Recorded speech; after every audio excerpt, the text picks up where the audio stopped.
Good morning and welcome to Soul of Travel, Voices of Women. I am starting this conversation today with Tania Carriere, and I just got a lesson to pronounce all of these things, so I've already learned so much today. She is the founder and designer at Advivum Journeys, and she is coming to us today from Ottawa, Canada, correct? Yes. That is correct. Yeah. And I am really excited for this conversation to share what how a transformational journey is kind of shaped from the conception and till the end of that journey, which is ironic because it is a little bit of a journey itself. And I would love for at the end of this conversation, my listeners to have a little bit of an idea of how we bring those pieces and parts together. I know when I first met you in the Transformational Travel Council Designers Program, that was what really struck me, was how intentional every moment is created for people who join you, and how powerful that really is when we put that much heart and thought into that creation. So before we go there, I'm just going to give you a minute to introduce yourself and share a little bit about who you are and how your business runs, and let people get to know you. Yeah. Well, thank you so much for having me here.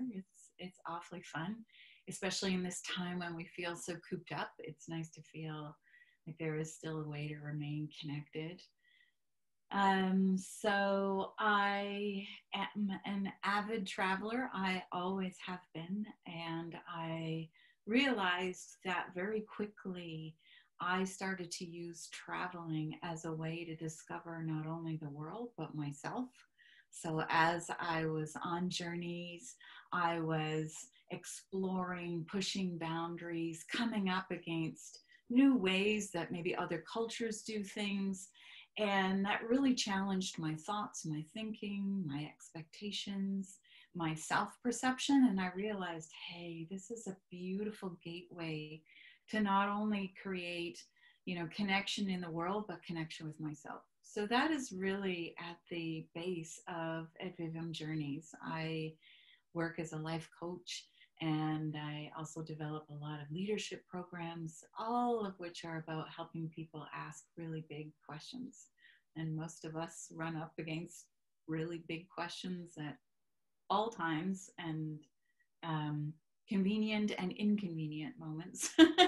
So I thought, where do you go though to really intentionally explore those kinds of things? And that was the birth of the concept of creating destinations where people, both in the preparation for it, in the journey to it, in the time there, and in the reintegration home, all those phases of this journey become ways that they can actually deepen the knowing of themselves, the celebrating of themselves, and the aspiration of a new self.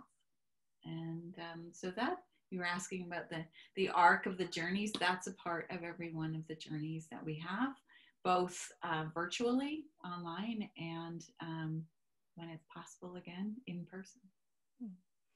I think that's so important. I think a lot of people, when they travel, just maybe think about the moment when they, hit book on wherever they're headed, and then maybe grab a travel guide like the day before they leave, or maybe they really planned, but they're really just focusing on what they're doing, but aren't really setting attention for the experience. And so thinking about your journey starting from not even the moment that you book travel, but maybe even that moment when you feel the urge to book the travel, and then taking a moment and thinking about, like, what was that nudge that asked me to take this journey in the first place? And then, like you said, clear through actually being on the experience, and then coming home and reflecting, and then maybe even a year later the process is still unraveling. And so I think that was another thing that really resonated with me when you were speaking about the way you craft experiences, because I believe fully like it's all of those things. And if we pull all those pieces together, that's when we have this really impactful experience. I actually was thinking today is 11/11, so I feel like that would mean something to you as it means something to me. And on this day a year ago, which because of the nature of the world right now feels something like 7 years ago, I was getting on this boat in Guatemala to head out into the middle of a beautiful lake to do a meditation and then go meet with a shaman. And I took this picture of myself at the beginning of the day, really excited for this adventure, really open to possibility, like setting myself up in every way I knew possible to enjoy this experience. And it surpassed everything. Like, I can't even explain how many gifts were given to me in that day, including just like a greater understanding of myself and spirit and reconnecting with my grandmother who had passed, like so many things on this day last year. And at the end of the day, reflecting, I looked at that picture and I thought, I am not even the same person who started today in one day. And so it really reinforced for me what travel can do when you give it this space. So I know that really resonates for you. I'm sure of it. So I would love for you to talk about a little bit about how you see travel being a catalyst for personal transformation and awareness, and then how that also ripples out beyond the person traveling. Mm-hmm. You know, as you tell your story, I'm reminded of one of the very first times I really locked into that kind of experience. You're right. Change, we often say change takes a long time, and I disagree. Change can be like that. As soon as you have an awareness, as soon as you've noticed the aha, you know, you're in. That's the moment where you've got that shift. And for me, it was one of my really early backpacking trips. I think I was 18, and I remember I was on the train and I was pulling into Paris. And the way that you enter into the Gare du Nord is you can look down all of these streets, you know, as the train is going by, and you can see down. And I was like mesmerized by the fact that there are all of these lives happening right now and right now and right now. And I was so enraptured by that. And I was imagining, you know, if I was those other lives, you know, what all these other Tanias would be doing at this moment. And I got caught in this daydream. And then I suddenly heard the announcement that we were pulling into the station. And I don't know if you've probably been backpacking, so you know you've got one bag, and that means that if you've had to take anything out, you've taken everything out, right? So suddenly I tried to stuff it all back in the bag, realizing like it's important you get off the train on time because those trains just continue. And I had the thought, what if I just leave the stuff that I don't need anymore on this train? Like the book that I'm finished, the big sweater that I was wearing all through the winter spring part, but was not going to need for summer. You know, there's no point in carrying extra weight in your bag when you have it all on your back. And I was like, yeah, just leave it on the train. That's all you have to do. And I made that choice. And then I thought, what if I also left all the stuff on the train that I don't like about me? All the old baggage, all the worries, all the stuff I'm trying to escape, the sorrow over the broken relationship, the blah, blah, blah. What if I just leave it? I leave it and I exit without it. And I did. That was it. It was just a moment of, you know what? I have this many months ahead of me now, and I will now be this Tania. I'm going to be French Tania. And I'm going to take on these new aspects that I want to try out and practice because nobody knows me here. So I can give it a try. And if I wobble a little, it's okay. No one's going to check. You know, no one's going to say, that's not you. And that was a real clear moment for me that said, yes, the journey can be transformational. In it, we can see ourselves and then make different choices. And we can be inspired to choose different choices by the environment that's around us. So I choose destinations for what they will naturally bring out in someone. So we do some work out on an island called Molokai in Hawaii. It's one of the lesser known, rarely visited islands. It feels like you've traveled to the edge of this earth. There's nothing there. There's you and raw beauty. It's so natural. And that's the place you want to go and become raw and just take out all these external things that we have, the things that we use to dress up, or the labels or the persona. Just go and be inspired by the question of, who do I dare to be now? Barefoot in the sand and just free of all of these other attachments and decorations. So we use Hawaii for that. But when we go to England, we have this big grand house that has this amazing view and this incredible staircase around this heirloom chandelier, and Jane Austen used to write there, and you think, oh yeah, like you step in that place and your spine just stretches and you're like, maybe if I just lifted my gaze just this much, I looked that much higher because I stood that much taller, my life would just expand that much more. So that's where we go to ask the questions of expansion. What does it mean to be living fully into my life? And so I enjoy playing with those travel metaphors, and that's the basis for most of my design. Oh, there's so many great things. I don't even now. I'm like, well, I want to talk about this, and this. The moment on the train, like I can feel myself in that moment. And I think I've had those experiences too. And it's why I feel like travel is so important, because it does bring you those, just like you said, like those snapshots. There's something about how much more we're paying attention when we're traveling that we really can notice those things, especially if we're being open and aware and just kind of looking for those things to happen. I think they are always happening. We're just not always paying attention. And the idea, and this is something I always tell people when I talk about travel, is that you have this possibility of leaving all of these labels you put upon yourself behind and just really accessing yourself. And so it just gives you this space for growth and expansion. And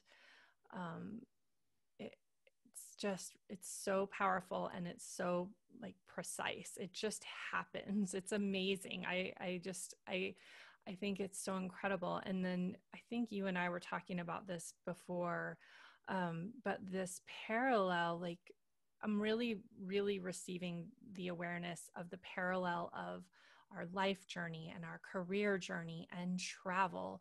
And because it so similarly mimics all of these things, I think that's why it lets us get into that space so quickly. So I just would love to give you a moment, if that brought anything up for you that you would like to share about, shedding those labels and those perceptions of ourself, and then also how that marrying of travel and life, what that looks like for you. Yeah, I think the labels are so fascinating, aren't they? They really are sometimes these unseen expectations that we've placed on ourselves.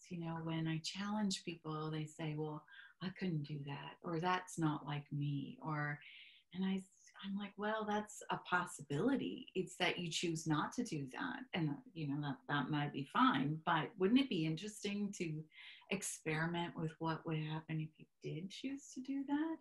And so the easiest way to play with these different choices is to play when we're traveling, because it doesn't feel so high stakes. If I try it at work and it doesn't quite go the way I anticipated, or it's not received in a way that I had hoped, that feels like it has a lot of potential to go wrong, or a lot of ramification. Same thing in my relationship or at home, or, but when I'm traveling, it's low stakes. I have a lot of freedom for myself there. And when you were speaking, was reminding me one of the exercises we do in Goodnestone, so that's in Kent at the big house, is we go out on these beautiful long walks. And they have this beautiful tradition in England of wayfinding. So they have all these footpaths which are open to the public. And they're not paths like hiking trails that we have in North America. They're the old paths that went to market and that went, into town, and they crisscross. And the way that you follow them is you have these written instructions that just tell you, walk up to the brow of the hill and then follow the brow until you get to the hedgerow, which you follow down the laneway until you get to the creek and you pass over it, which all seems very obvious until you're doing it and you realize I don't really know what the brow of the hill is, and I'm not sure of what a hedgerow is. And so when people go, it's quite often that they're immediately become these stories that they tell themselves of, I might get lost, or I am lost. And then I always am there to prompt, well, what does that mean that you're lost?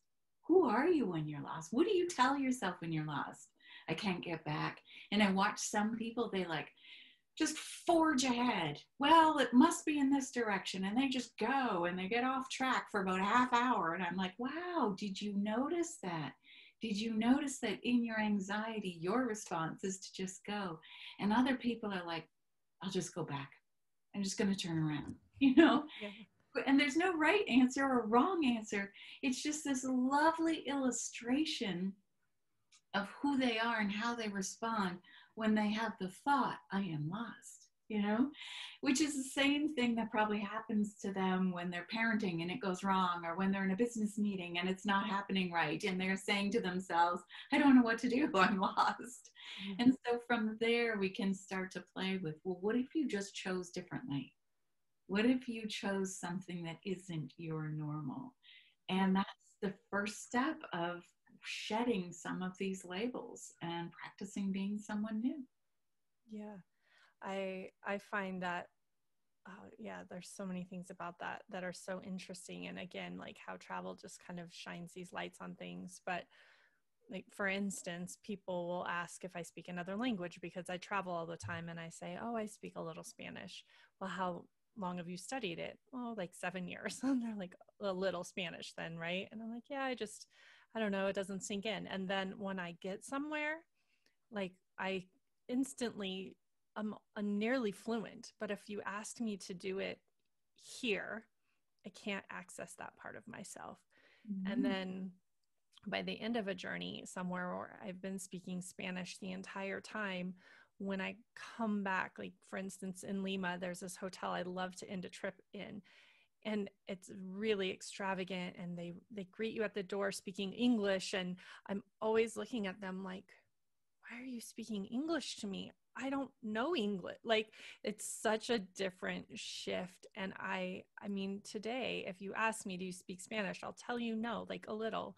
And it's so interesting, like just how we put ourselves in these places and we tell ourselves these stories. And, it goes beyond, travel. There's, everyone is kind of trying to pull away limiting beliefs and these narratives we tell ourselves. And, these are really, I think, getting to be more common talking points in exploring ourselves and growing. But they're so true. And I think you notice them more when you're traveling, or I notice them more. And that voice, actually, that I just was kind of mentioning, the narrative, there's also that voice that calls us to travel and like kind of helps us, gives us that nudge, like, am I living my purpose? Am I being fulfilled? And I think that it also is the same voice that tells us to travel and to explore. And I think you would agree as well. And I'm just wondering how we use travel to access the answer to that question, I guess. That it's sometimes just a nudge, but then sometimes it's actually really shouting at us, especially during I know you and I talked about like milestones are sometimes a catalyst for this seeking and transitions in our lives. And so I'd love to open up the space for people who are maybe hearing that and hearing the echo or the scream of that call. Mm-hmm. Oh, I've heard both of those, the echo and the scream of that call, sometimes both at the same time. You know? Something that I think happens when we travel is we really open ourselves up to connecting. Do you notice that? Like we connect with communities around us. We see, even though things may be very different than our home cultures, we see what is common. You know, we find our humanity with one another. And I think that spirit of connection that gets opened up also applies to how we reconnect with ourselves. We hear our own call of humanity. You know, we start to notice different things in ourselves. At home, we can be really stuck in just knowing ourselves for our roles. And all those unspoken parts of ourselves come out when we start to travel, and we get reintroduced to, maybe there's the creative you that isn't always at play at home. And she comes out and says, here I am, let's do something really funky. And people always say to me, gosh, I do these amazing things when I travel and I don't do them at home, so it's really accessing these different personas. So that's one way that I hear the echo, are these different personas that are saying to me, I'm a little lonely in here. I'd like some time, I'd like some attention. Yeah. And I think milestones are really important because we have lost, I think, a lot of ceremony and ritual around important, significant milestones. But I do think what's happening is we are reclaiming the right to create our own ritual and ceremony around milestones. And so I think we see that travel is a big part of that for many people. Whether it's birthdays, whether it's the eve of significant events. So if you think of bridal parties that go away, births of new babies. Now we're seeing a trend of people traveling with their newborns. Well, maybe not right now, but in general, because it's the beginning of something. And I think we can create ritual for ourselves. And I think the reason we do it is on milestones, we're asking ourselves really big questions. Who have I been? What have I accomplished? What is there to celebrate? What do I need to acknowledge? What do I still aspire to? What am I longing for? What do I want to step into? What would bring me meaning now? Because, I'm not so sold on like the one life purpose idea, because I think we're now living in an age where we live exposed to so much with so much opportunity that we may have several purpose arcs in our lives. And so I think there's always that moment of, where am I on my arc, and what is the next arc calling to me, and how can I step into that? So that's what milestones for me really represent, is that moment of wrestling whatever big question is going to, is grabbing at you. Yeah.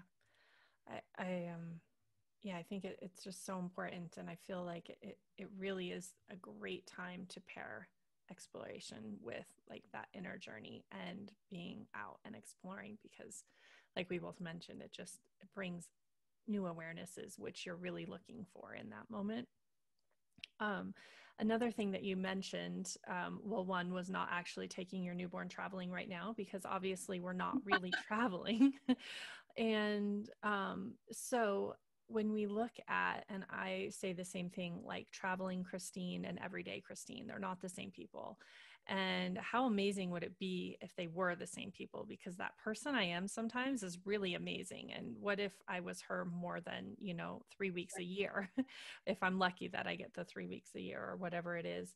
And how do we take those components and aspects that we access when we're traveling and bring them back into our life? And I know you've been playing with that a lot right now because we aren't traveling, and the idea that we are traveling but not going anywhere, which is a little bit out there, but I think really important and kind of brings all of this together, actually.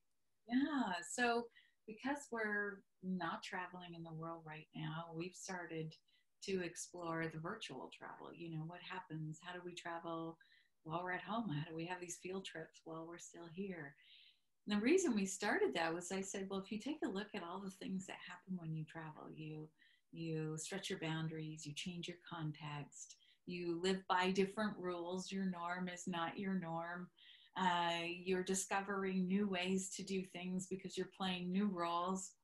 Well, that's all happening right now. And so I actually thought, well, we are traveling. It feels like we're traveling, but we're traveling while we're still in space. And in one of the recent field trips that we had, which these field trips are an hour and a half long explorations, and we were exploring how do we bring these superpowers that we seem to have and we gain when we travel. So exactly as you were saying, these aspects of ourselves that we can step into when we're traveling, how do we bring them and use them in this current travel context? And so when you were talking earlier about, speaking Spanish fluently when you're traveling, but not owning that persona at home, I'd be like, what in you do you give yourself permission to do? Or what switch do you turn on that allows you to be a fluent Spanish speaker? And if you can name that switch, can you just turn that switch on here at home? And maybe it will allow you to speak fluent Spanish here at home, but maybe it will allow you to access a lot of these, aspects of you, the traveling you, the journeying you, and have them here in your own environment. So I know for me, when I'm traveling, I am like super grounded. I'm super in the moment, present and aware. And when I really realized that, like when I made a list of my traveling superpowers, and when I asked myself, well, how could I do more of that at home? I just made small shifts. When I'm going out for my daily walk, I stopped putting my earbuds in. I was like, no, I'm just going to be present to the moment. Because if I was walking through London or Paris or somewhere in Nairobi or who knows, I would not have things in my ear distracting myself, right? I would be like eyes wide open, smelling, listening, feeling the ground. So it's about knowing who you are away and then bringing that persona back and saying, what would that give to my day now? And we've just loved playing with those little changes. The community has just shared all of these little shifts that have actually just brought a spark to this kind of travel in space moment that we're in. I think one of the things that I really give myself when I travel is time and space, quiet. And like you said, really being present, because we just pack so much into every minute of every day in our daily lives. And so that would be huge to just even to like plan a daycation from your real life and just slow down. And also, it is a real gift to give yourself all these things that happen when you travel. And I think, especially for a lot of women who are seeking these experiences, who are maybe hearing this call, they're having these questions, they're seeking, and travel might be the answer, or a retreat, or even a 1.5 hour field trip. We don't give ourselves the permission to do that. Yeah. And so I would love for you to share like why we should, because we should. And what does that do for ourselves and what does that do for those around us? We kind of talked about this before, but I feel like I want to give all the people who hear this, who are excited and they want to do this, permission to say yes. Yeah, well, nobody else is going to craft or live your best life. Only you can know what that will mean to you, and only I can know what it will mean to me. And so each of us really does have, I think, an obligation to do that work. While we, I think, have been taught to frame that as something that's very self centered, I think it's an act of generosity. If I take the time to really craft a life that I desire to live fully. And that doesn't mean a grandiose life. That doesn't mean, something unachievable or super extraordinary. I'm not talking we should aspire to be Oprah or think, no, I'm talking about, did you craft a day for yourself today that by the time your head hits the pillow, you can go to sleep with a smile as you focus on maybe just 2 or 3 moments that you're like, yeah, that was good. That moment was good. That moment when I connected with my son, and I took the extra 5 minutes and said, no, I'm going to breathe and enjoy him. That was good. That moment when I said, yep, I know it's a luxury, but a 30-minute bath on my lunch hour, because I can, and I can just soak and enjoy and just close the door and have some quiet and be me. I mean, those kinds of things are the moments that just rejuvenate us. And as soon as we're rejuvenated, as soon as we feel that sense of hope, that sense of elasticity in our energy centers, that's when we can step into the bigger questions about purpose, around what do I want to contribute? How do I want to connect with this world? And then when we step into those questions and we actually step towards doing that, that is an act of huge generosity, because we model to all of our fellow sisters that, hey, this is something we can do. This is something we can do for ourselves and inspire one another to do and lift each other up while doing.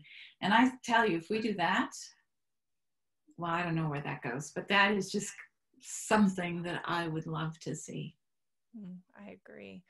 That it's like the muscle of saying yes to ourselves.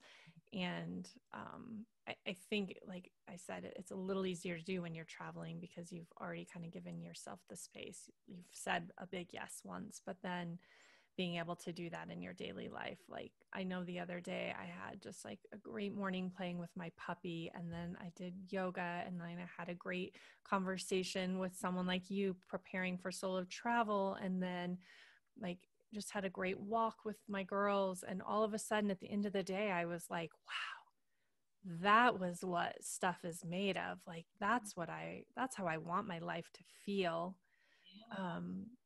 And sometimes we might blow right through that day and be like, oh, I felt good at the end of the day. I didn't feel just like so drained and whatever, but we didn't even notice it. And so when we practice the awareness, then it makes those little yeses in our days more powerful as well. Absolutely. Yeah, I love, yes, it's the noticing, and you're right, it's the permission giving. I see some people, even when they're traveling, don't give themselves permission. They're like, okay, I'm here and I'm only here for 5 days. So here we go. We've got number 1, number 2, number 3, number 4, number 5. Oh, I'm so tired. Number 6, number 7. Oh, I'm exhausted. Number 8, number 9. And you say, well, why don't we skip 10, 11, 12 and just, grab I don't know, a little something to snack on and just go sit in that glorious park and enjoy the sound of a different language around us and just waste time. Oh no, I can't give myself permission. It's like, Yeah, I think here you can. So Yeah. I love that you mentioned permission giving, that we be aware of when we do allow ourselves and when we hold ourselves back from, the opportunities that are always around us. Yeah. I was talking with someone else about the gift of a rainy day when we travel, Yeah. because we would never like just take a whole day to sit in our room and read luxuriously with a cozy blanket or something. But then it happens and it's like the best day of the whole trip. And that's the magic, but we're like, no, we have this opportunity for this trip and we will have to experience every moment. And then what ends up happening is you didn't experience anything. Exactly. It's like Yeah. when the electricity goes off, right, in your candlelit, and suddenly it's this magical moment, and it's like, oh, we have to do everything by candlelight now, and then the lights come back on, and there's this kind of, oh, we're going back Yeah. to that now. Yeah. Yeah. I wonder like if we're gonna feel that when the electricity turns back on here soon. Like, I don't know. I'm curious about what that's gonna feel like. I think Um, it's thought that we have to be intentional.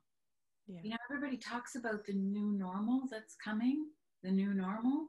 Well, the new normal is not just going to arrive. The new normal has to be something that we really craft, just like we craft a journey when we travel. Be intentional about what you're going to put into it now. Be intentional about what you pack into your proverbial bags. What are you carrying into this new normal with you? Do not bring what you don't want or what you don't feel will serve you. And I hope everybody really stops for a moment and realizes that we'll co-create the new normal.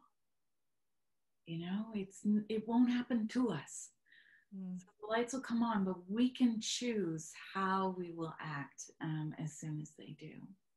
Oh, I love that so much. I feel like that's such a beautiful space to end. Like that brings so many things together into one moment, which is what I kind of felt like might happen here. I feel like we're unraveling some mysteries and opening the door for like endless more.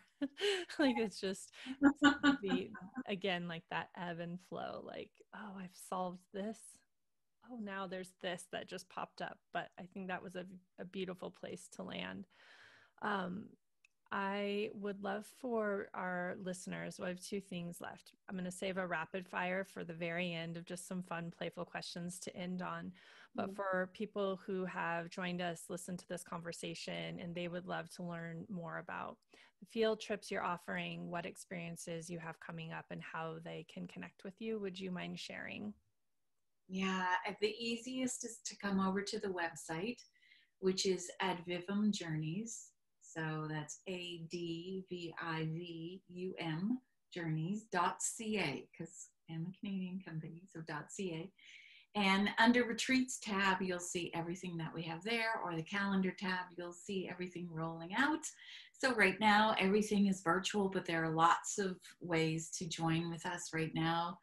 And we hope that we'll be welcoming many people with us in the spring, May and June in England in the big manor home. But we'll see. We'll see how things roll out. We're going to wait and, of course, just make sure that everything is safe for everybody when we do.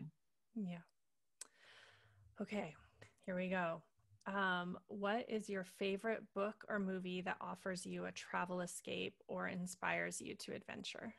Oh my gosh, one, I one. know it's Out of always Africa comes to mind because it's just, mm, I don't know. I think I saw it at a time where I just leaned in and put my face as close as I could to the screen and said, yes, okay, I'm going to go. I just want to lose myself in that yeah. kind of adventure. What is always in your suitcase or your backpack? My passport. I am ready to go that fast. Yeah, I really am. that is a good one to have. What is your favorite, and this will be impossible, but favorite destination? Oh my goodness. Aish. uh, 18 just came to mind. I'm aching for two places right now. So I don't know if that's a way to answer. So one of them, I always have this beautiful soft spot in my heart for France, especially for Provence and for just getting lost in that region. And I would really love to go back to Botswana right now. And that has also really been calling to me. So those two come up, but I would put just about everything down on my favorite list. I know I have that problem too. Even places that I'm like, and there's very few that I'm like, I don't know if I really need to go there with all the places in the world. And then I go and I'm like, oh, I definitely needed to come here. Like it's just nothing goes off the list. So even harder still, perhaps, where do you still long to visit? Oh, you know what? I've never been to Estonia. And recently it's just, I love when the universe just pops things, over your way. So for whatever reason, Estonia keeps popping up. So I was like, okay, Estonia, I hear you. I'm coming. Excellent. So that's top of the list now. What do you eat that immediately connects you to a place you've been?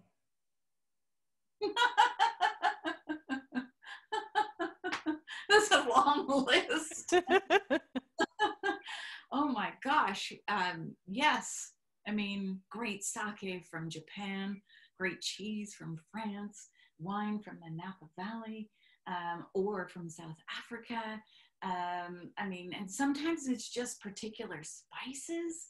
You just have this whiff and you're like, oh, like when I was in Sri Lanka or India, all those really warm Mm. spices. And yeah, we could have a whole hour simply on that topic, I think, because I could go on forever. The chocolate of Belgium. We could just talk about the chocolates of the world. That would be another Oh, and I went to an rabbit hole. amazing co-op in Peru where they're teaching people to craft the chocolate there, and it was mind-blowing. Like we did a chocolate tasting like a wine tasting, and I'd never experienced it before. So I agree. There's probably a whole conversation on chocolates of the world.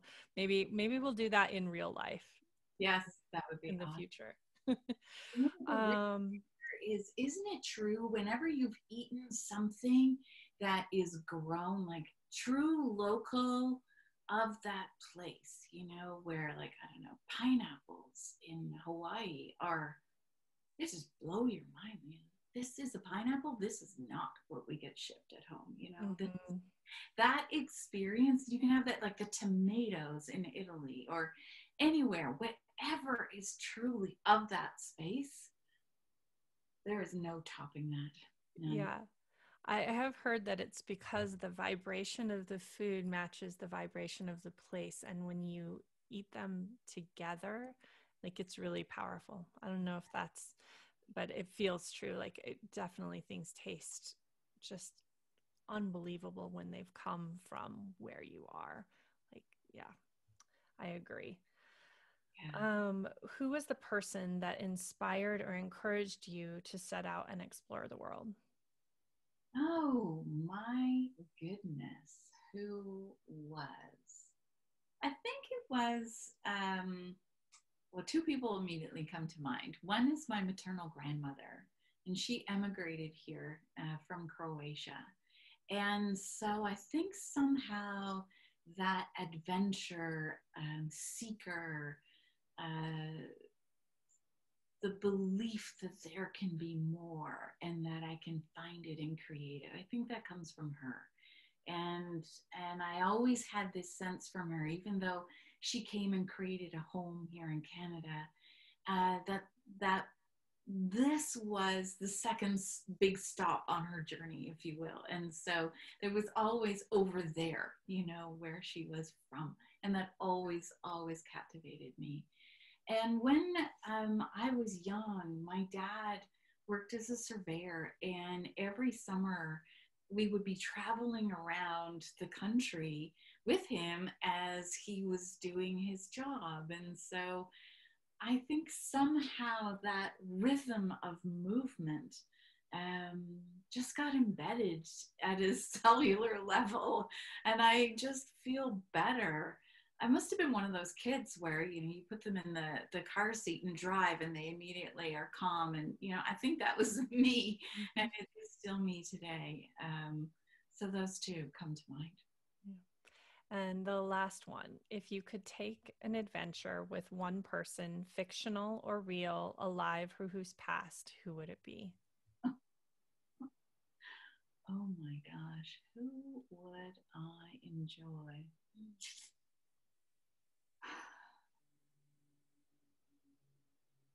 I think I need a school bus, first of all, because you can see clearly I don't like making choices. I like my husband would say this is the same process I go through when I'm ordering off a menu. I was like, well, if I could combine all of these ingredients into a totally different dish, who would I okay, because we're talking food. um there is a chef called Ottolenghi, who's a renowned chef out of the UK, who has a Iranian, Persian, sort of Middle Eastern background. And I feel that I would love to say, hey, could you just bring me to some of your favorite places and then talk to me about the passion that the passion and the history and the culture that is behind your cuisine, because I sense that there's a big depth there. So that's the answer that I'll give in this moment. Though I think if you asked me that question again in about 10 minutes, I would find the next person on the school bus. Yeah, excellent. That's fair. I couldn't answer any of these questions. I actually, once I wrote them, I was like, oh, this is kind of torturous, but it always brings up some really interesting things. And I think it makes us just, again, like reconnect to those experiences and the things that light us up. So I think it's really valuable and a fun space to play. So I really appreciate you joining me today. I knew I would love this conversation, but I really, truly feel grateful for connecting and being able to share this with everyone who is listening today. So thank you so much for being here. Oh, thank you. It has been a real joy. And I hope we do it again. I hope we chat frequently. Absolutely. I feel like there's definitely room for creating something in the future together. And I think many people listening would be excited to join. So we'll just put that out into the universe right now. Yeah, absolutely. I think that in this time, the opportunity just to connect simply in chat, does us all a world of wonder. So I am open to that if anybody out there wishes to come on by. Excellent. Thank you so much. Take care.